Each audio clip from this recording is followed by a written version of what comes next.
This lecture covers the subtopic 1919, and the focus question is, why was 1919 such a watershed year for the United States and the world? Fervent hopes for social change and disappointment with the war's aftermath went beyond the black community. In the Union of Soviet Socialist Republics, or the Soviet Union as Russia was renamed after the revolution, Lenin's government nationalized land holdings, banks, and factories, and was proclaimed a workers' state. The Russian Revolution and democratic longings unleashed by World War I sent hope and fear throughout the world. The year 1919, like 1848 and 1968, was a year of global social and political unrest. Inspired by Lenin's call for revolution, communist-led governments came to power in Bavaria, part of Germany and Hungary, and general strikes demanding wartime promises of industrial democracy shook Belfast, Glasgow, and Winnipeg. Anarchist peasants seized land in Spain, and Indian crowds challenged British imperial rule, as did nationalist movements in other European colonies. Opponents to change mobilized, including the Allied powers, who saw the Soviet government as a threat, and sent expeditionary forces that included American troops to aid Lenin's opponents in the Russian Civil War. Wilson's policy toward the Soviet Union showed the contradictions of liberal internationalism. Wilson wanted to foster trade with the new government, but his fear of communism as a source of international instability and a danger to private property led him to military intervention. The Allies did not invite the Soviets to peace talks at Versailles, and Wilson refused to recognize the Soviet government. Anti-communism remained a basic feature of 20th century U.S. foreign policy. The year 1919 also saw enormous turmoil in America. Amid racial violence and a devastating flu epidemic, a bombing campaign targeted the homes of prominent Americans. More significant was an upsurge in the labor movement, as workers took Wilson's promises of industrial democracy and freedom seriously. In 1919, more than 4 million workers went on strike, the greatest wave of labor unrest in U.S. history.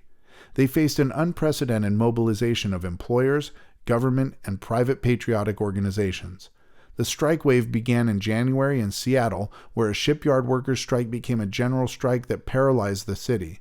In September, Boston police went on strike, and Governor Calvin Coolidge fired the entire force and called out the National Guard. A massive coal strike was ended only by a federal injunction. The 1919 steel strike was the era's greatest labor revolt. Centered in Chicago, it brought together 365,000 mostly immigrant workers who demanded union recognition, higher wages, and an 8-hour workday in an industry that arbitrarily established wages and working conditions and suppressed all union activity. During the war, large numbers of workers joined the Steelworkers Union, and by the end of 1918, they had won the 8-hour day. But employers resumed opposing the union after the war, and they responded to the strike by appealing to nativism among native-born workers, many of whom returned to work, and by painting the union and strikes as inspired by the IWW, communism, and disloyalty. Public opinion's turn against the strikers, along with police attacks, led to the strike's defeat in early 1920. Though many progressives hoped wartime economic planning would continue after 1918, the Wilson administration rapidly dismantled agencies that controlled industrial production and the labor market. Yet the wartime repression of dissent persisted and peaked in the Red Scare of 1919 to 1920, which was inflamed by the post-war strike wave and social tensions and fears caused by the Russian Revolution. Attorney General A. Mitchell Palmer, certain that the steel strike was part of a global communist conspiracy, ordered federal raids on radical and labor organizations led by the young director of the Radical Division of the Justice Department, J. Edgar Hoover. More than 5,000 were arrested, most without warrants, and held for months without charge. The government deported hundreds of immigrant radicals, including Emma Goldman. This assault on civil liberties was so extreme that heavy criticism was leveled at Palmer by Congress and the press, and the scare dissolved. Though it generated a new concern for civil liberties in the 1920s, the Red Scare successfully destroyed radical groups such as the IWW and the Socialist Party. Wilson's failure to gain a just peace at Versailles based on his 14 points exacerbated many progressives' sense that the war would not fundamentally transform society and government. In late 1918, Wilson traveled to France for the Versailles Peace Conference and was welcomed by ordinary Europeans as a hero. But while Wilson's 14 points had called for open diplomacy, the Versailles talks were held in secret. The Versailles Treaty did accomplish some of Wilson's hopes, including the establishment of a League of Nations to supervise a new international order, and it applied national self-determination to Eastern Europe, making new nations from the ruins of the defeated Austro-Hungarian Empire and Germany. But despite Wilson's opposition to a peace based on territorial acquisition or revenge, the Versailles Treaty included both, virtually guaranteeing future conflict. France won the right to occupy iron and coal-rich regions of Germany, strict limits were imposed on Germany's future army and navy, and Germany was required to make reparations payments so high they devastated the German economy. The war damaged Europeans' claims to be a higher civilization with the right to rule lesser peoples and elevated the international prestige of the United States. Wilson's language of self-determination inspired minority groups and colonial peoples across the world, but they took this rhetoric more seriously than he did. Wilson's idea of an equality of nations clashed with European rulers' wish to rebuild their empires in the post-war period. They rejected the appeals of colonial figures for independence such as Nguyen That Thanh, the future Ho Chi Minh, who went to Versailles to ask for freedom from French colonial rule. The British and French had no intention of applying self-determination to their colonies. The Ottoman Empire was divided into nations such as Syria, Iraq, and Palestine, over which the British and French were given mandates to govern.